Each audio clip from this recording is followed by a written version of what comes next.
Coin Pallav, काहे के यन गेंद बनाई, काहे की यन गेंद बनाई, काहे की यन गेंद बनाई, काहे की यन गेंद बनाई, काहे की यन गेंद बनाई,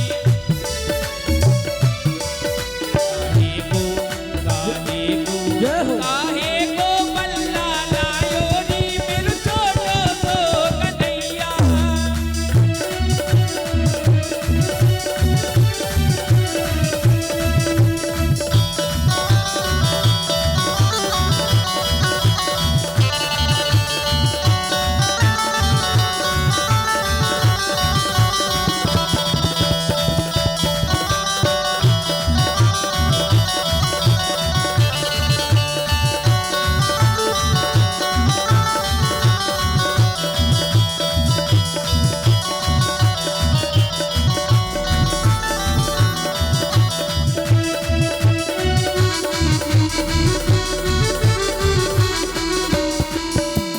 रेशम की पट गेंद बनाई, रेशम की पट गेंद बनाई, रेशम की पट गेंद बनाई,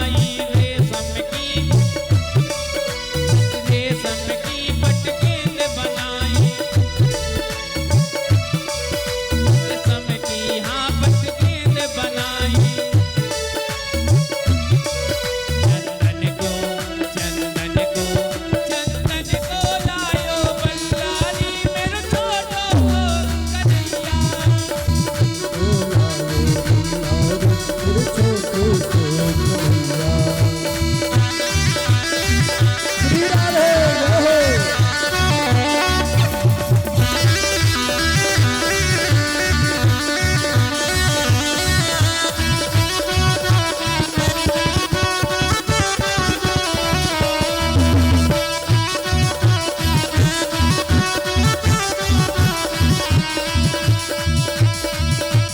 मारी डोल गई गेंदे में, मारी डोल गई गेंदे में, मारी डोल गई गेंदे में, गेंद के संग रे दायो री मेरे छोटो सो कन्हैया। मैं खेलने आयो री मेरे छोटो सो कन्हैया।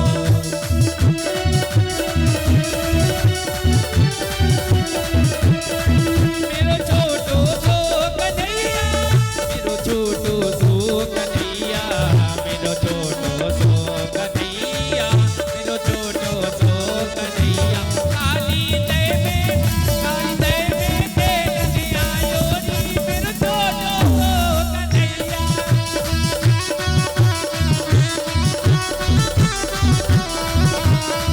मेरो छोटो सो कन्हैया, मेरो बारो सो कन्हैया, मेरो छोटो सो सबरिया। वृंदावन बिहारी लाल की जय हो। जय जय श्री राधे श्याम।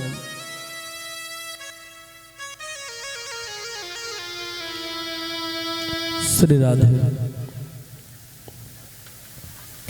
सुंदर दिव्य भगवान कालीदह पे आए हैं और कालीदह पे आकर के भगवान गेंद खेलते खेलते जानबूझ करके भगवान ने यमुना जी में गेंद फेंक दी। और जैसे गेंद फेंके हैं और गेंद फेंके हैं वो गेंद यमुना जी में चली गई। भगवान सुखा कहता है गेंद लेने के लिए, कहता मुझे तो वही गेंद चाहिए। भगवान ने कहा मैं तुझे दूसरी गेंद दे दूंगा। बोले दूसरी तो दे दोगे पर वो गेंद नहीं दे पाओगे। उसने कहा वो गेंद में, भगवान ने कहा वो गेंद में कौन सी खासियत है? तो पहले की गेंद कपड़े की बना करती थी। तो वो कहता है, मनसुखा कहता है वो गेंद मेरे मामा की बुआ की बहू की साड़ी की गेंद बनी हुई है। तो क्या तुम मेरे मामा की बहू की बुआ की साड़ी लेके आओगे तो गेंद बनाने के लिए? बोले वो गेंद तो नहीं मिल पाएगी। भगवान ने कहा अच्छा वही गेंद चाहिए तो मैं अभी तुम्हारी गेंद लेकर के आता हूँ। भगवान ने एक छलांग लगाई है, सुंदर यमुना जी में पहुंच गए हैं और यमुना जी में पहुंच करके भगवान ने सुंदर दिव्य महाराज जैसे नाग पत्नियों ने भगवान को देखा है, तो भगवान ने नाग पत्नियों को देख करके और नाग पत्नियों ने भगवान से कहा तुम बहुत सही समय में आए हो, जल्दी से गेंद लेकर के चले जाओ। बोले अभी ये सो रहे हैं। नागराज जो कालिया नाग है अभी ये सो रहा है। भगवान ने कहा अरे जगा दे, मैं वहीं से मिलने आया हूँ।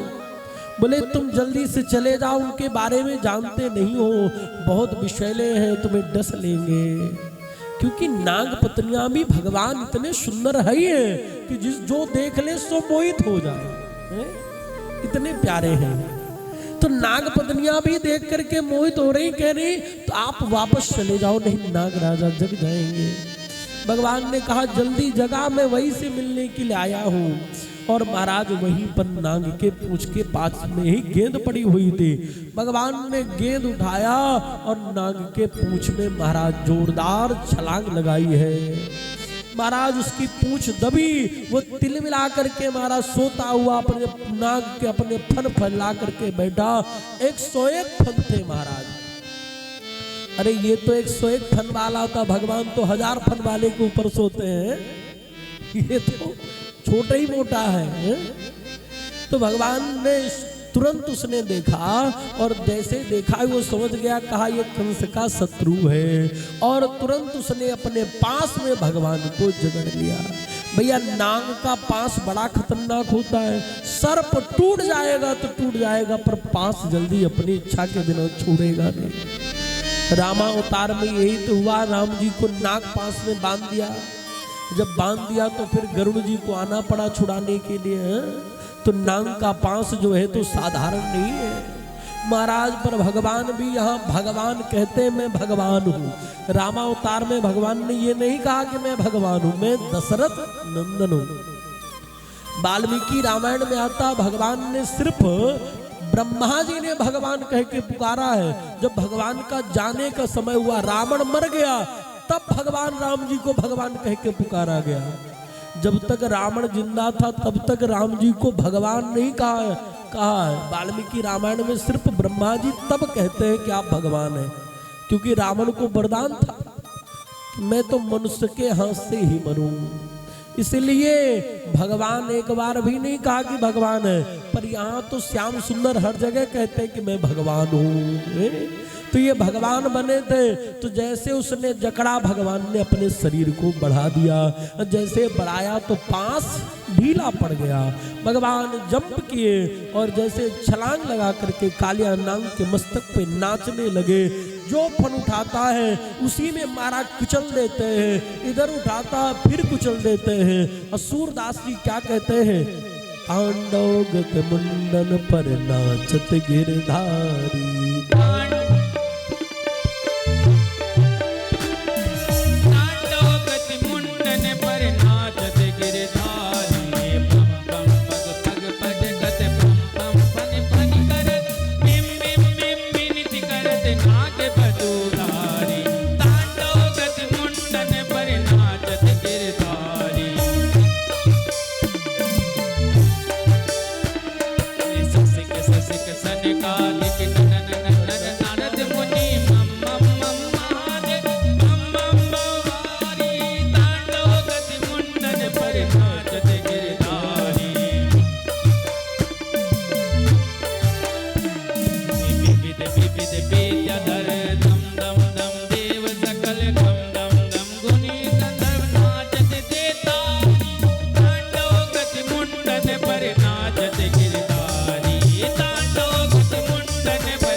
नृत्य करते हैं, सारे फनों को कुचल दिया। नाग पत्नियां भगवान को देख करके हाथ जोड़ करके कहते प्रभु मेरे स्वामी को आप छोड़ दीजिए। महाराज स्वामी को छोड़ दीजिए। भगवान ने कहा स्वामी को तो मैं छोड़ दूं, पर तेरा स्वामी माने तब तो। महाराज जो फन पुनः फुसकारता है, बार बार भगवान नृत्य कर रहे हैं, फिर भी फुसकारे जा रहा है। नाग पत्नियों ने कहा, कालिया नाग को शांत हो जाओ, नहीं तो अभी गोविंदाय नमो नमः कर देंगे। और नाग पत्नियां भगवान से कहती है, हे प्रभु, क्या कहती है? हे प्रभु, मुझे आप अपने चरणों की धूली दे दीजिए। स्तुति करती हैं कि हे प्रभु, मेरे नाग देवता बड़े कृपालु, इनके ऊपर आपने बहुत बड़ी कृपा की। तो भगवान ने कहा कि इतनी बड़ी कौन सी कृपा कर दी? बोले, जो चरण ब्रह्मादि देवताओं को भी प्राप्त नहीं हुआ।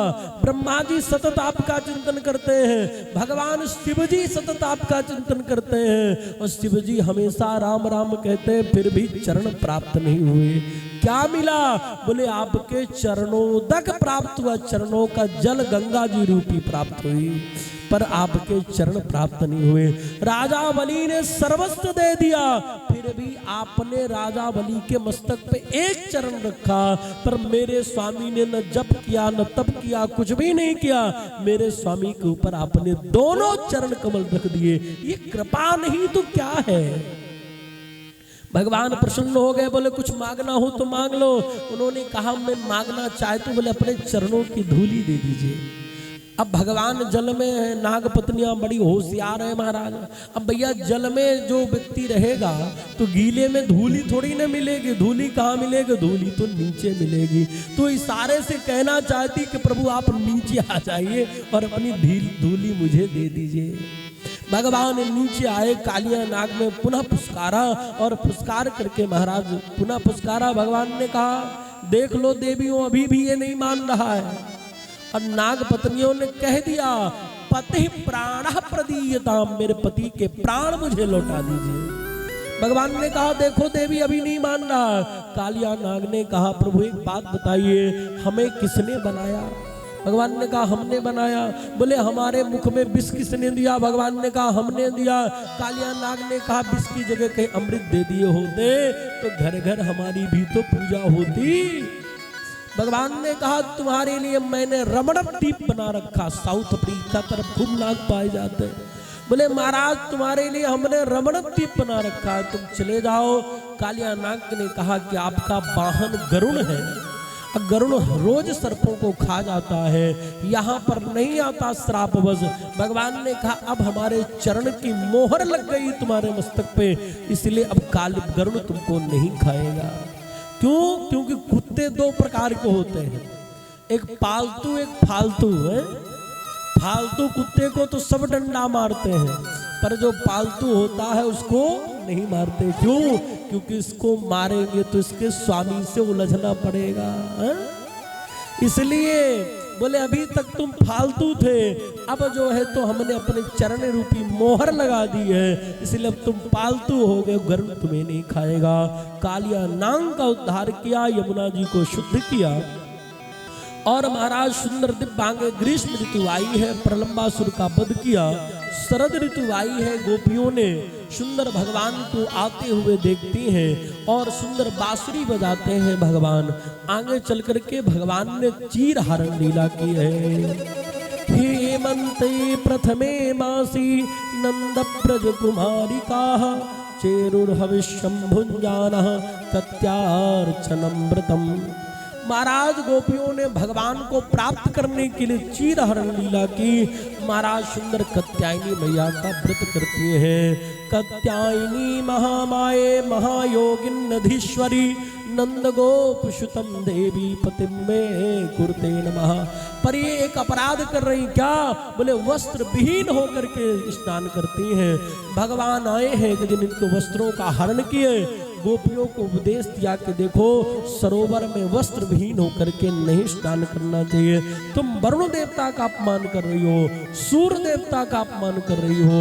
महाराज समझाए हैं, क्षमा प्रार्थना मांगी है। अब भगवान ने कहा कि शरद पूर्णिमा की रात्रि आएगी, उसमें हम तुम्हारे साथ सुंदर दिव्य महाराज रास करेंगे। अब चीर हरण लीला का प्रसंग 1 घंटे का है, इसलिए आज इतना ही इसमें समझें। अक्कल महारास का प्रसंग आएगा तो चीर हरण लीला के साथ में महारास की कथा हम लोग दिव्य सुनेंगे। विषय ही इतना ज्यादा हो जाता है कि महाराज समय तो लगता ही है, हम कितना भी छोटा करने की कोशिश करें पर क्या बताएं समय लग ही जाता है, इतना विषय ही है। अब विषय गंभीर है, उसको यदि सरल करके नहीं समझाएंगे तो समझ में भी नहीं आएगा। आप लोगों के बात सर के ऊपर से चली जाएगी, समझ में नहीं आएगा। इसलिए विषय गंभीर है और विषय ही इतना है कि यदि उसको सरल करके विस्तार से ना समझाया जाए तो समझ में आने वाला नहीं है। फिर तो यही होगा, भागवत तो सुनी पर पता ही नहीं चला कि क्या सुना है। बोले वृंदावन बिहारी लाल की जय। सुंदर चीरहरण लीला का विशेष विस्तार से कल और श्रवण करेंगे। तो भगवान ने महाराज का वचन दिया है और आगे चल करके भगवान ने सुंदर यज्ञ पत्नियों का भगवान ने उद्धार किया और आगे चल करके भगवान ने जिस प्रकार से इंद्र का मान मर्दन किया उसी प्रकार से ब्रह्मा जी का मान मर्दन किया, कालिया नाग का मान मर्दन किया, उसी प्रकार से भगवान ने इंद्र का भी मान मर्दन किया है। यहाँ पर वर्णन करते हैं श्री सुखदेव जी महाराज कहते हैं, अहो श्रीमद माहात्म्यम गोपानां काननौकशाम कृष्णम मर्तमुपासिता ए चक्रुर्देवहेलनम। महाराज एक दिन क्या हुआ कि भगवान ने देखा कि इंद्र की उद्दंडता बढ़ती जा रही है, तो भगवान ने लीला की। क्या लीला की? गोवर्धन लीला के माध्यम से इंद्र का मान मर्दन किया। एक दिन माँ यशोदा सुंदर जो है तो सुबह सुबह बढ़िया बढ़िया पकवान बना रही थी। 56 भोग पकवान बनाया है और बन रहा था। भगवान सो के उठे, मैया यशोदा से कहते, मैया 56 भोग बना रही, कुछ हमें भी मिलेगा? बोले जब तक इंद्र की पूजा नहीं होगी तब तक कुछ खाने पीने को मिलने वाला नहीं है। मैया यशोदा ने कहा, बोले इंद्र की पूजा नहीं होगी तो क्या इंद्र क्या नहीं करेंगे? बोले इंद्र पानी नहीं बरसाएंगे। अच्छा। मैया ने कहा, लाला मुझसे मूड मत मार, तू जा करके अपने नंद बाबा से बात कर। नंद बाबा के पास कन्हैया गए हैं। भगवान ने कहा कि बाबा आज किसकी पूजा होने वाली है, किसकी जय जय होगी? उन्होंने कहा आज इंद्र की जय होगी। बोले इंद्र की क्यों पूजा होगी? बोले इंद्र की पूजा होगी तब जाकर के प्रसन्न होगा, फिर वो जल बरसाएगा, तब गायों के लिए घास होगी और गाय जो है तो घास खाएंगी तो दूध भी देंगे, इसलिए लाला इंद्र की पूजा होवे। बोले घास तो हमारे गिरिराज गोवर्धन जी देते हैं, इसलिए बाबा एक बार आप, क्योंकि संसार में हर व्यक्ति कर्मानुबंधीन मनुष्य लोग के, हर व्यक्ति अपने अपने कर्मों के हिसाब से व्यक्ति प्राप्त करता है। बोले इंद्र के कारण नहीं प्राप्त करता, व्यक्ति अपने कर्मों के हिसाब से प्राप्त करता है। बोले क्या यदि इंद्र पानी नहीं बरसाएगा यदि इंद्र को नहीं मिलेगा? बोले नहीं लाला, पर तू क्या चाहता है? भगवान ने कहा कि एक बार मेरे गिरिराज जी की पूजा करके देखिए, जो गायों को घास देते हैं, और उनकी पूजा करने के बाद यदि लाभ ना हो तो बोले दोबारा आप मत करना। बोले ठीक है। बोले इस बार तुम्हारे गिरिराज जी की ही पूजा होगी। बोले अच्छा। तो 56 भोग महाराज बनना प्रारंभ हो गए। ब्रजमंडल में सबको कह दिया नंद बाबा ने कि भैया इस साल गिरिराज की पूजा होगी और सभी लोग 56 भोग का निर्माण करो। सभी ने 56 भोग लिया, अपनी अपनी बैलगाड़ी में भर भर के महाराज सुंदर गिरिराज जी की तलहटी में पहुंच गए। एक रूप से भगवान स्वयं कृष्ण बने हैं और दूसरे रूप से भगवान ही गोवर्धन में विराजमान हो गए और सुंदर दिव्य भगवान ने पूजा करवाया है। पूजा करवाया, स्वयं पुजारी भी बने हैं और स्वयं पूजक भी बने हुए हैं। भगवान ब्रजवासियों से सबसे पूजन कराया, ब्रजवासियों ने पूजन किया। अब भगवान ने कहा कि चलो गिरिराज जी को जो है तो बढ़िया जल चढ़ाओ महाराज। ब्रजवासियों ने कहा दूर से 100 घड़े जल डाल दिए। ब्रजवासी कहते हैं 100 घड़े जल डाल दिए पर अभी भी गिरिराज जी की मूछ भी गीली नहीं हुई महाराज। कितने बड़े हैं गिरिराज जी? 7 कोस के। एक कोस मतलब 3 किलोमीटर 21 किलोमीटर के गिरिराज जी हैं। अब उनमें 100 घड़ा क्या पता चले। भगवान ने कहा अच्छा गिरिराज जी से ही कहो कुछ करेंगे। सबने आंख बंद कर दी। भगवान ने आंख बंद करके मानसी गंगा का ध्यान किया है। उसी समय गिरिराज जी की तलहटी से मानसी गंगा प्रकट हो गई। बोले मानसी गंगा की जय हो। और सुंदर मानसी गंगा से स्नान कराया, पूजन हुआ है। और पूजन आदि होने के बाद सुंदर भोग जिमाया जा रहा है। महाराज भोग में जिमाए जा रहे हैं। उसी समय भोले बाबा भी आ गए, गिरिराज जी को भांग खिला दिए। अब भांग खाने के बाद भूख बहुत लगती महाराज। अब गिरिराज जी मांग के खाने लग गए। लाओ ब्रजवासियों लाओ, लाओ महाराज लाओ, ब्रजवासियों लाओ। और उसी समय ब्रजवासी जो है तो अब मनसुखा कहता ये कैसा कब का भूखा भगवान है, मांग के खा रहा है। अब कुछ बचेगा कि नहीं बचेगा। भगवान ने कहा ये जितना खाएगा उसका ये डबल देगा महाराज। सुंदर तब जा करके बोले तब तो प्रेम से खिलाओ। महाराज खूब प्रेम से खिलाया गया। और सुंदर दिव्य महाराज सुंदर गिरिराज जी का ब्रजवासियों ने पूजन किया, 56 भोग लगाया है। और मंगलमय सुंदर दिव्य महाराज आनंद उत्सव मनाया जा रहा है। हमारे यहाँ पर भी गिरिराज जी विराजमान है। तो सुंदर यजमान के साथ में सभी लोग अक्षत पुष्प चढ़ाते हुए भगवान गिरिराज जी का मिलकर के सब लोग पूजन करेंगे। बोले गिरिराज भगवान की जय हो। भजन का आनंद लेते रहेंगे और सुंदर गिरिराज जी का पूजन भी करते रहेंगे। श्री राधे। Hello hello.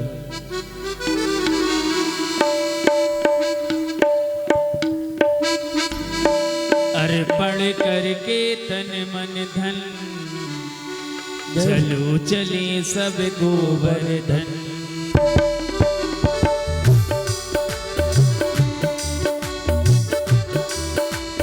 अर्पण करके तन मन धन, चलो चले सब गोवर्धन। जय हो।